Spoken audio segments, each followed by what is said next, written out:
The Pit of Ultimate Dark Shadows. Episode 4. Captain Gregg Gets Bent. Good evening, and welcome once again to the Pit of Ultimate Darkness.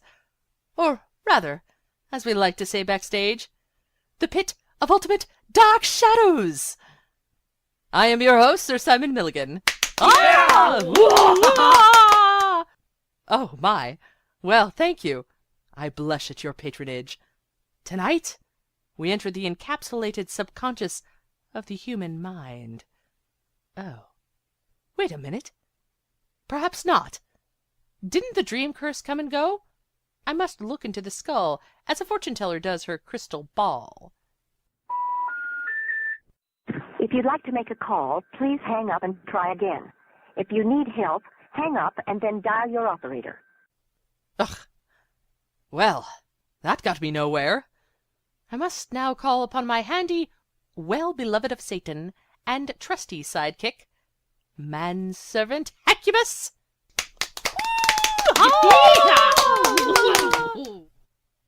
Good evening, master. I am here to serve you. And Santa.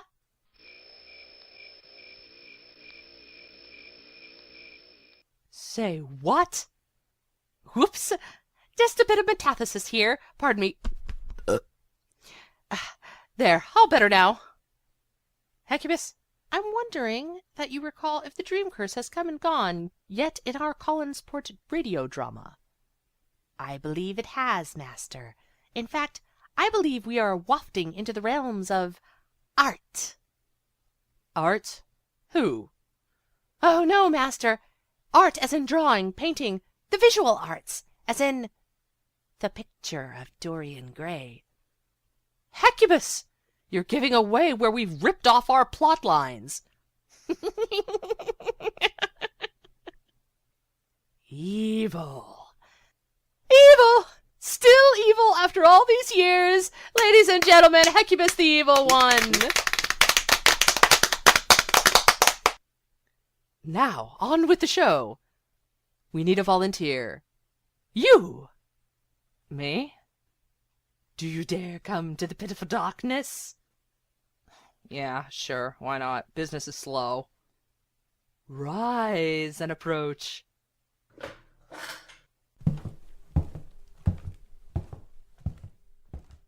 And what is your name? My name is Tony Peterson. Made you say it. Made me say what? We made you say my name is. All right, fine. Tony Peterson, I am about to rob you of your free will. Does this frighten you? Hardly. What? I've had that done on a number of occasions recently. A woman with a lighter, my lighter, kept staring at me in the garden and possessing my thoughts. If it's all the same to you, I'd rather you didn't. It's been seriously irritating. Oh, well then. Then how about I reassert your free will? Sounds good to me. You are a gumshoe prominent lawyer of Collinsport with all your free will intact. You are what he said. Aren't you going to hypnotize me first? We just did. Hecubus, please entrance him with the sleep of ages. What's that for? Just a little validation, like having your parking ticket stamped. Oh. Okay. Repeat after me. B. B. Ow. O. Pra. Pra. Blem. Blem. Faster. B-O. B. O. Pra. Blem. B-O. Problem. Faster, and page it overhead. B-O. Problem. Hey, everybody, do I have a B.O. problem here? Heckler. Yeah, you sure do! You know what? I have a date. I'm leaving. Do so freely. In fact, I'm sure you pee freely. And now we return you to Collinsport, in which we join Tony Peterson and Carolyn Stoddard on their date, already in progress.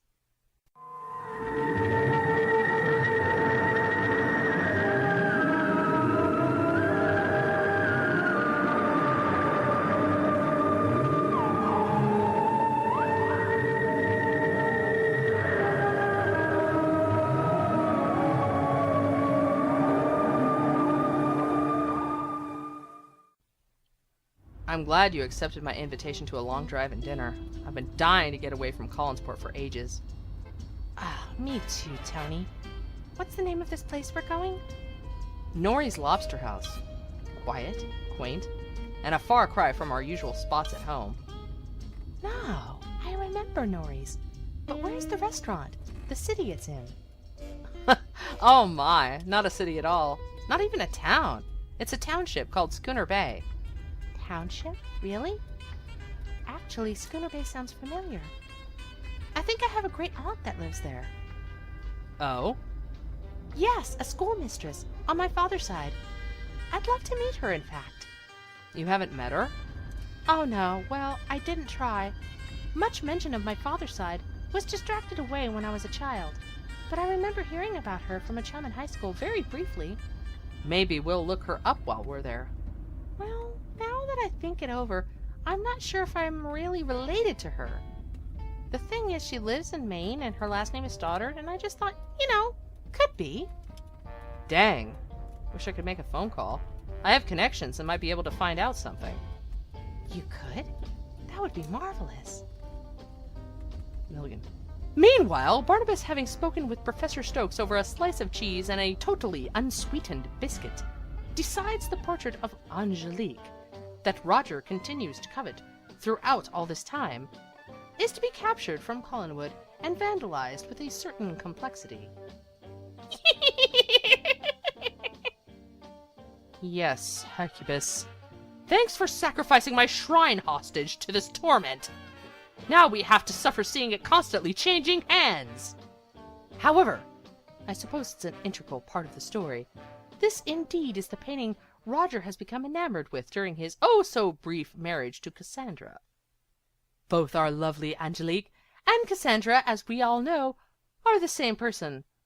Barnabas believes this picture is the key to Cassandra's resurrection. Here you are, sir. It was a fairly simple absconding, and most deservedly, I'm sure. You are nothing, if not a wonder, Wadsworth. A most terrifying beauty lies herein, as I look at her. Agreed, sir. Some dark entity does lurk in the features of this specimen. Of course, we both know why, sir. Tell me, how do you manage it? Well, there is the usual exchange of delivery items betwixt here and Collinwood. I transfer the dairy to Mrs. Johnson, and she hands over the eggs, so we have daily interaction that way. You see, the delivery men are afraid to brave the wilds of the estate, so we arrange this solution to their dilemma. Truly, it makes the telephone seem obsolete. Then call me not a wonder, sir. It is the wonders of Providence. However, while I was there, I wandered about to Mr. Roger Collins' study, where the portrait was hanging above his desk, and there he found me. Oh, my! Was he acerbic? Somewhat. But then he was most appreciative, as I was able to relocate a volume of Dale Carnegie's he seems to continually misplace. Oh, yes. How to stop worrying and start living. The very one, sir. How did you know? I lent it to him, actually. Truth be told, I left it on his desk in hopes he'd venture its pages. Not a bad idea, sir. Thank you, my good man. I take it you're finally catching on to my method of handling things. Well, since the death of Dr. Lang and the disappearance of Adam, I think I've finally had enough of all the pathetic barbarism we've been dealing with. Yes, that wasn't exactly the best way of seeing you somewhat cured. How one can project a life force into another body is something I'd tried myself, however, and I can't quite see The connection of having two bodies walking around with only one thing propelling them forward. Ah, yes, then perhaps it was your odd solution. Coffee and brandy, sir. I doubt it. I've seen your usage of the laboratory. I think there's something quite different you've been serving me. Why you're so keen on being useful to me is still the mystery often on my mind. There's not to make reply. There's not to reason why. There's but to do and die. Die? Merely quoting, sir, from Alfred Lord Tennyson's Charge of the Light Brigade. Who is that? Was, sir. Oh, my. Dale Carnegie before Tennyson, sir? Apparently you're much better at secreting books for others to read than I am. I suppose. But I've been a bit behind on my reading. No doubt, sir. On that note, there is another quote by Tennyson I'd like to mention. Oh? "'Tis better to have loved and lost than never to have loved at all." Beautiful. And likely true. How does it fit? It doesn't, sir. Between you, I, and my employment here, it's not a beneficial quotation. I see. Thank you for that. And without further ado, I shall take this painting with me to, well, no need to tell me, sir. It is better I don't know. Then I shan't have to explain it to anyone else. I'll close the door behind you. Thank you. And now we return you to Carolyn and Tony Peterson in Schooner Bay. It is quaint. I agree. Shall we go in? Wait, Tony. I just wanted to tell you. Yes. Well, to thank you, really. This has been a very pleasant day for me. A walk by the ocean, a beautiful drive along the coast, and... Well, what was that for? For everything. My dear, you are one to keep. And so they are seated, orders taken, and they peruse the various topics of conversational enjoyment. Then Carolyn, more kind-hearted than one might give her credit for, becomes distracted by a woman seated nearby. Excuse me, ma'am? Excuse me, ma'am? Oh, would you like the salt from this table? No, I was just wondering if I might ask. You seem terribly upset. I was wondering if you'd like to talk about it. Oh, well, no, I mean, yes. Well, it is a little awkward. Tony, let's move the table. What? Toward the wall? Yes, there's not much on it yet. Just the silverware. Oh, okay. Heave-ho! And so they joined their table to their neighbors against the wall. One might be puzzled at this behavior, but good moods being so rare, the two felt ample to share. Well, that's very kind of you, and so sudden, too. We've had a lovely day, so we're only too happy to share it. Now, what's the trouble? Well, my name is Carolyn Muir. We made her say it, too. Hush, Hecubus! Carolyn? Why, that's my name, too. Oh, well, in that case, it'll be just as well you call me what everyone else does. I'm Mrs. Muir. Hello, Mrs. Muir. I'm Tony Peterson. And you know my name. Wink, wink, nudge, nudge. Definitely. Well, the crux of the matter is that I have an old painting in my home, which I'm renting. That's the house, not the painting. And my children were playing around by it, and, well, it's got a stain on it now. And it's dirty and old as it is, and needs to be cleaned and likely a little... Refurbished? Yes. And though I've lived here some time, I don't know anyone who could do that kind of work on such an old painting. But it has to be done. As, well, a friend of mine has prominently put it. A friend? In so many words. Oh. Well. This part of the conversation is interrupted by a request for a drink and a meal order for Mrs. Muir. I shall dispense with these trivialities and return you to the Evans cottage.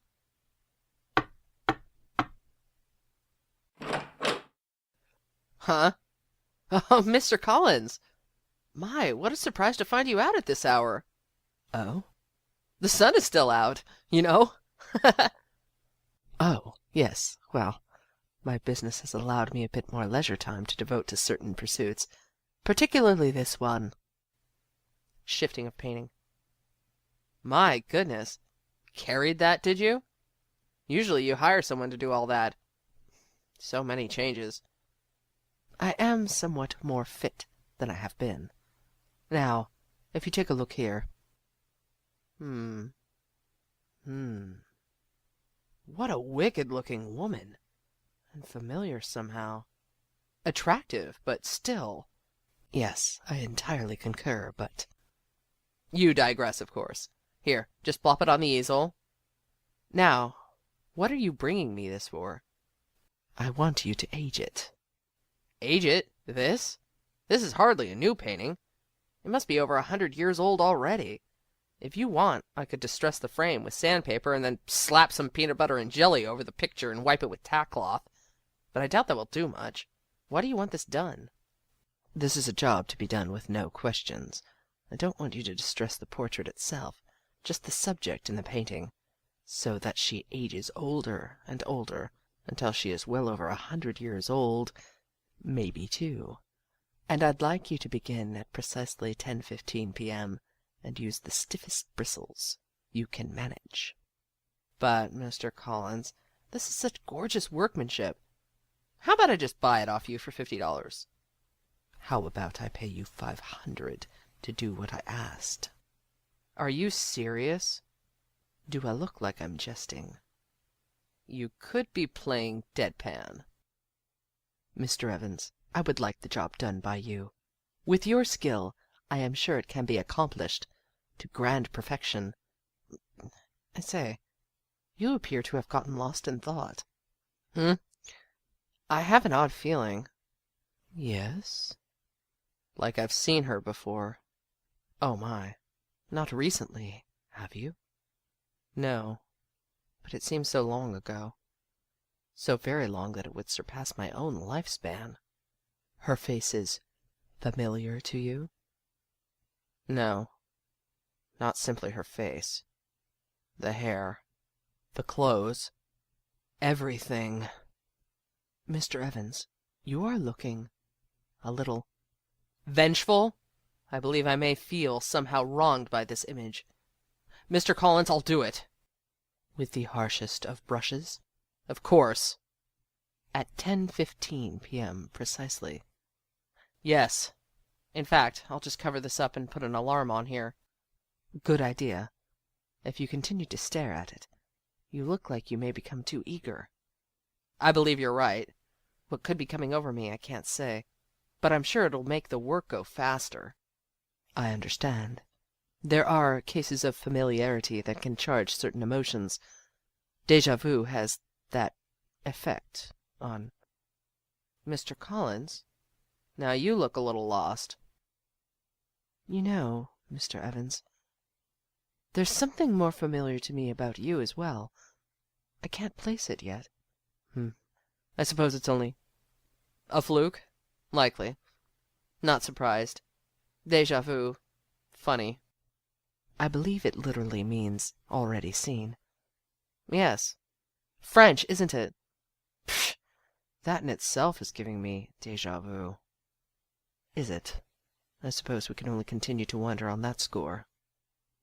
With this part of Barnabas Collins' errand out of the way, we return you to Schooner Bay. Well, here we are. Home sweet home. Mrs. Muir. Hello? Oh, Martha.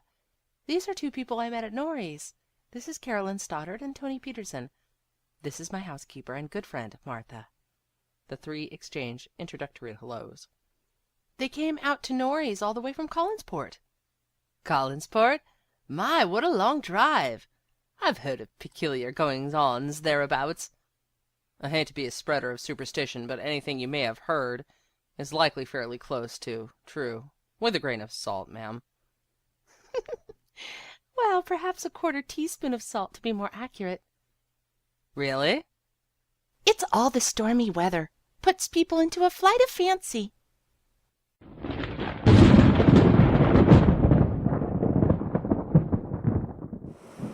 You think you've got stormy weather? We do as well, but it comes and goes so quickly sometimes. That flash and crash, likely to make a drizzle and go out in 2 minutes. Probably all heads over to us. Could be. I always wondered if any place nearby had prior warnings. Well, Martha, I wanted to show them the painting of the captain. They know someone who may be able to clean and refurbish it. Oh, well, in that case, have at it. I'll make some coffee to prepare you for the long journey. It will be nice to have a reprieve from the captain a while. Martha, are the children in bed? Oh, yes, all tucked in and sleeping like angels. We have the evening to ourselves. Good work, Martha. Well, let's move into the parlor here, and you can look over the painting. Yes, I can trust them. Stop worrying. Why would I be worried? Well, it is a little hard to clean, I'm sure. Well, perhaps I was worried. Steps into another room. Click of lamp. Here is the painting. Captain Gregg. He built this house and named it Gull Cottage, and of course the bits of mustard off to the side. Oh my, very grand, forbidding, but with a certain charm. Well, minus the condiments, of course. Yes, quite an admirable looking seaman. Yes, see? Told you we could trust them. Mrs. Muir, you do have the habit of muttering. Oh, I do apologize. I tend to make mental notes in a verbal manner. I'm a writer. Are you very impressed with the portrait? Oh, yes. It's quite a change from the paintings of ancestors we have at Collinwood. With those paintings, it seems to be mainly about wealth and stature, rather than showing what they spent their time doing. They're all so stuffy, barely a hint of a smile. But then Tony explains that's a newer expectation in portraiture.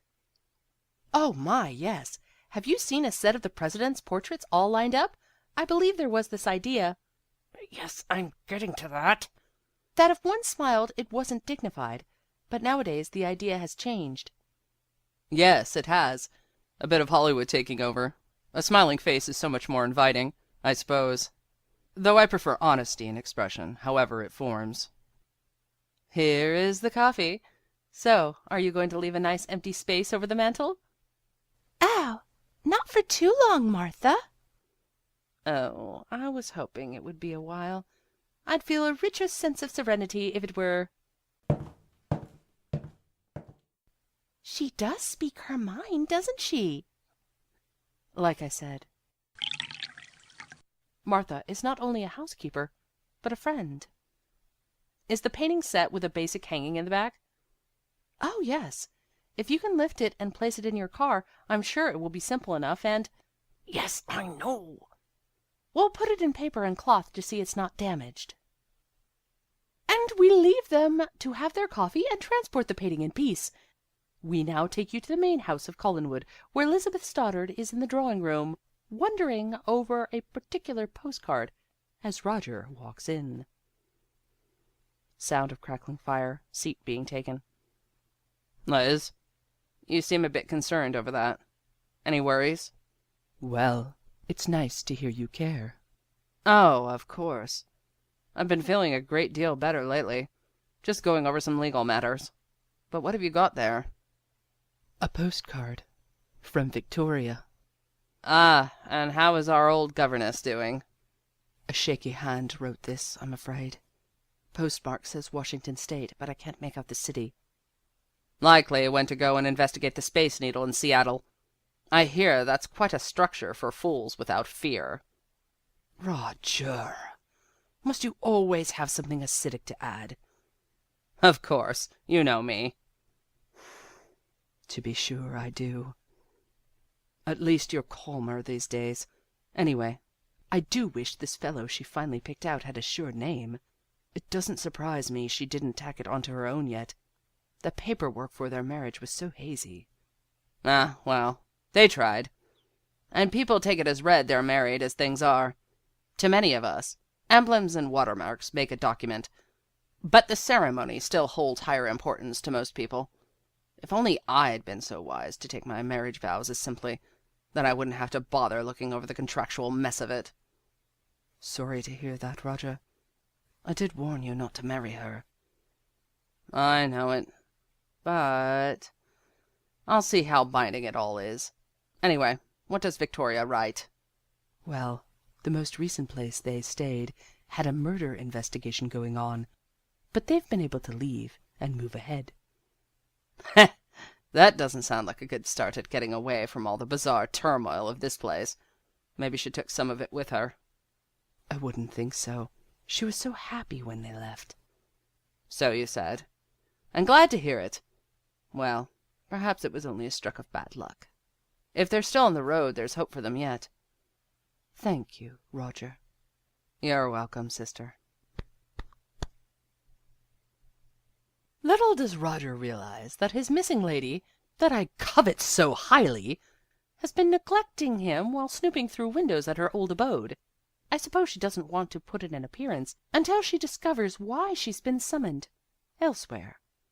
Next, we return to the old house, where not a so blood-sucking anachronism of a man awaits a visitor as he has a courteous discussion with the dependable Wadsworth. I must thank you for conveying that message to Cassandra for me. Oh, it took a bit of driving to find her, but I was sure a certain mystic beautician in Boston would have patched up the works of our heroic Mrs. Johnson. A dream curse can only go so far. Really. Did you tell my cousin Roger where she was? I suggested it. She does seem to have the kind of vanity that gave him no misgivings about the idea. You always make me want to raise your salary. Ah, there is no need of that quite yet. I appreciate the effort, and after all of my own history, it's very nice to have such a large place to be sequestered. I do welcome the leeway you've bestowed, and the solitude. Of course. You've earned it. If you don't mind, sir, I believe I shall venture down to the cellar and continue with my preserves. Oh, very good, Wadsworth. You give yourself all the leisure time you want tonight. I shall, and I do anticipate we'll both be needing a bit of privacy.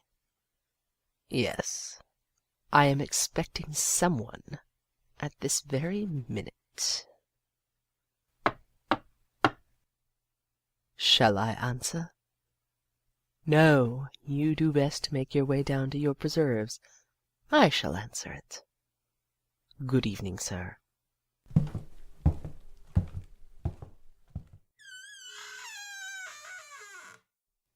And Wadsworth? Yes, sir. Don't be hindered to keep quiet. A few rattling chains would certainly add to the atmosphere this evening. Very good, sir.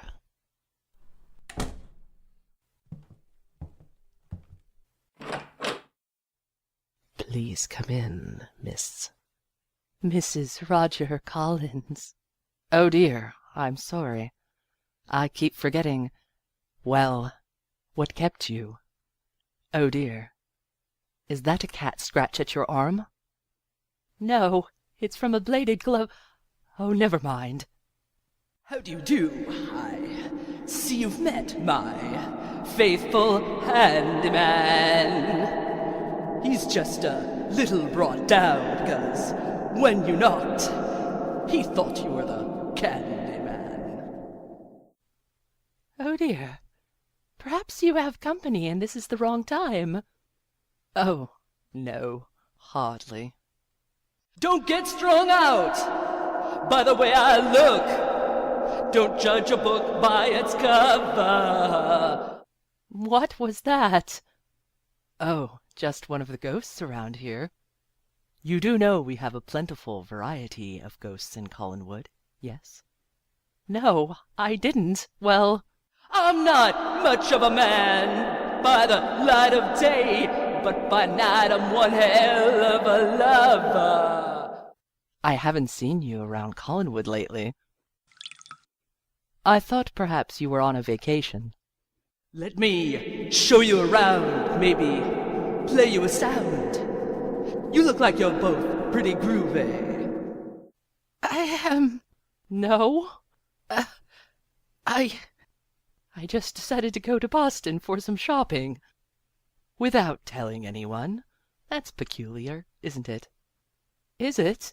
Well, actually, no one even knows I've come back from that trip. Or went on it.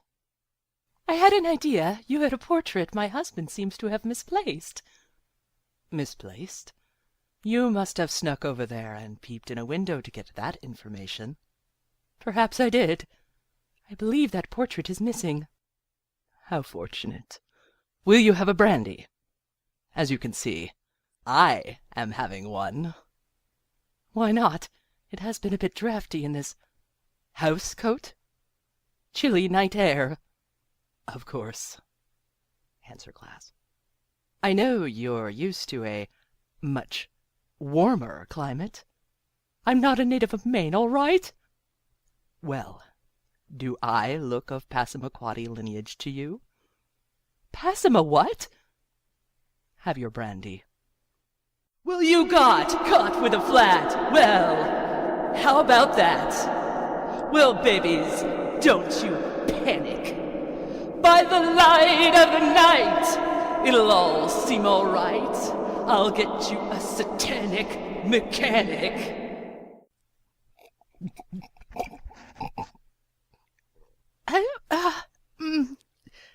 You still haven't mentioned why you wanted me here. Well, it is 10:13 p.m., and all is well. Do you normally shout out the time? Not normally, but then here we are, with not another soul about. I'm just a sweet transvestite from transsexual.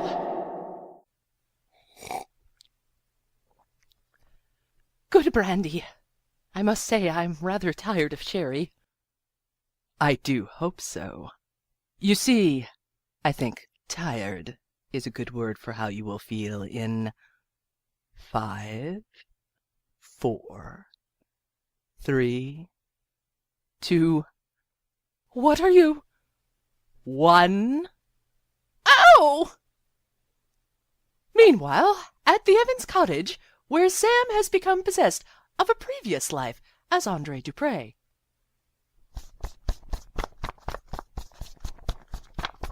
Despicable monster!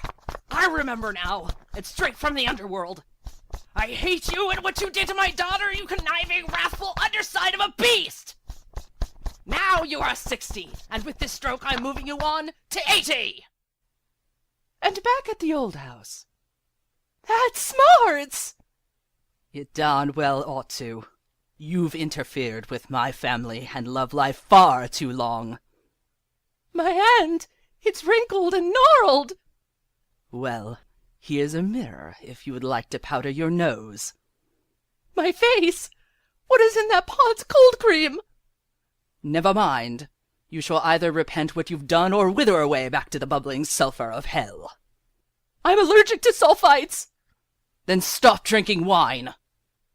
I know what you've done, and I will find who is responsible. What? No pretending you aren't Angelique? Who? Oh, fine! I'll open the door for you and your miserable fro. Ah! And now we return you to the Evans cottage, not to be confused with Gull cottage. Well, maybe kind of.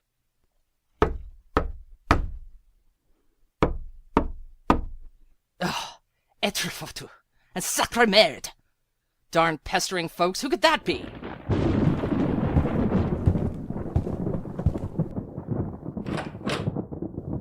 That weather did follow us here. It did indeed. Huh? Carolyn? Mr. Peterson? That's me. What are you doing here? Oh, Mr. Evans, please let us in. I'm afraid it'll rain any minute. Oh. Of course. Come right in. Shall I perk some coffee? Oh, we've already had quite a bit in Schooner Bay. Schooner Bay? Oh, yes, Mr. Evans. We were just there, and there was this very kind woman. who needed a painting cleaned and refurbished, and we just thought of you, naturally. Well, I'm already working on something. In fact, it's a bit in a particular schedule for right now. I mean, Oh, I knew you'd be just the man for the job. Let's bring this in. oh, honestly, Miss Stoddard, I can't work on this right now. You mentioned something about coffee? I thought you didn't want.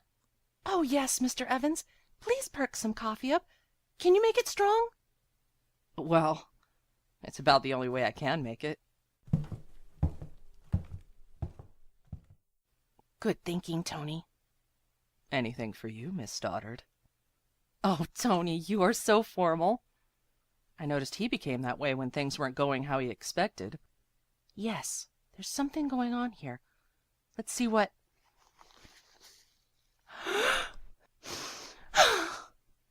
What is it?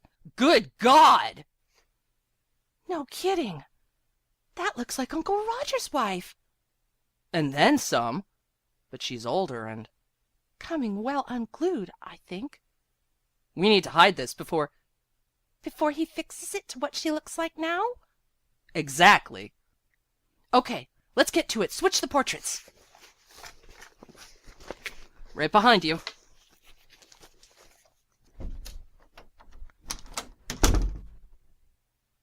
All right, here's the coffee. Hey, what the heck? And essentially, as our listeners may easily have discerned, Carolyn and Tony are leaving with the painting.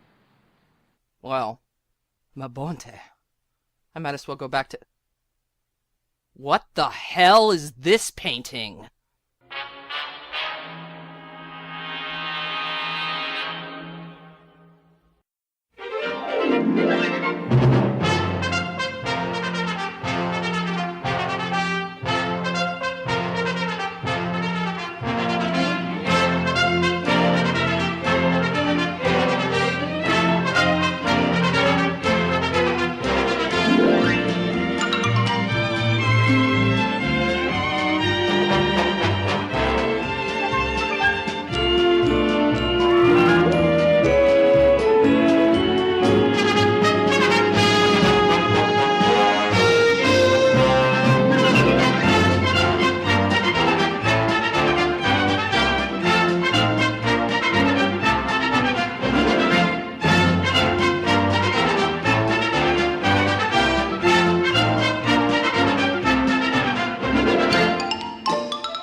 All due respect to The Kids in the Hall, Clue, 1980s film, Rocky Horror Picture Show film, The Ghost and Mrs. Muir, 1960s TV show, and of course, Dark Shadows, 1960s TV show.